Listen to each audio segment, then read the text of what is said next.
Welcome to PM7 politics. YCP నేత వల్లభనేని వంశీ అరెస్టులో కీలక అంశాలు వెలుగులోకి వస్తున్నాయి. గన్నవరం టీడీపీ ఆఫీసులో కంప్యూటర్ ఆపరేటర్ గా చేస్తున్న సత్యవర్ధన్ ను బెదిరించి తప్పుడు వాంగ్మూలం ఇప్పించారని వంశీపై ఫిర్యాదు నమోదైంది. దీంతో కిడ్నాప్, దాడి, SC/ST అట్రాసిటీ కేసుల కింద వంశీని అరెస్టు చేశారు. వల్లభనేని వంశీపై ఒక మహిళ వేధింపుల ఫిర్యాదు చేసినట్లు తెలుస్తుంది. ఇప్పుడు అరెస్ట్ అయిన వంశీ ఇక ఉక్కిరిబిక్కిరి అయ్యే పరిస్థితి కనిపిస్తుంది. వల్లభనేని వంశీ అరెస్టు విషయంలో సంచలన విషయాలు బయటకు వచ్చాయి. వంశీని విజయవాడ పడమట పోలీసులు అరెస్టు చేశారు.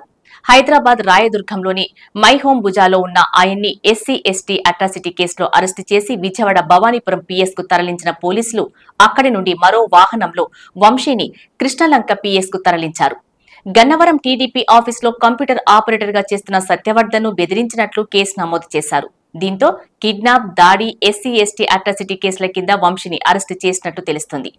వంశీని అరెస్టు చేసి హైదరాబాద్ నుండి విజయవాడ తీసుకొస్తున్న క్రమంలో చిల్లకల్లు టోల్గేట్ వద్ద జగ్గయ్యపేట వైఎస్ఆర్సీపీ ఇన్ఛార్జ్ తన్నేరు నాగేశ్వరరావుతో సహా పార్టీ నాయకులు ఆందోళన చేపట్టారు.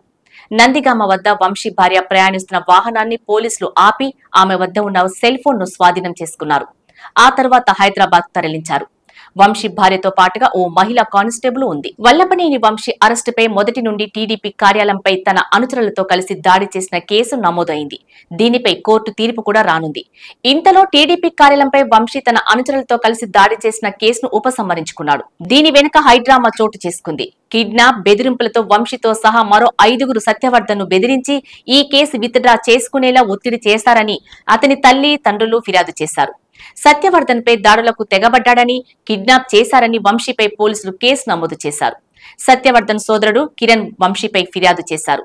దీంతో కిడ్నాప్, దాడి, SC/ST అట్రాసిటీ కేసు కింద వల్లభనేని వంశీని అరెస్టు చేశారు. వైఎస్ఆర్సీపీ అధికారంలో ఉండగా గన్నవరం టీడీపీ కార్యాలయంపై జరిగిన దాడి కేసులో వంశీ A71 గా ఉన్నారు.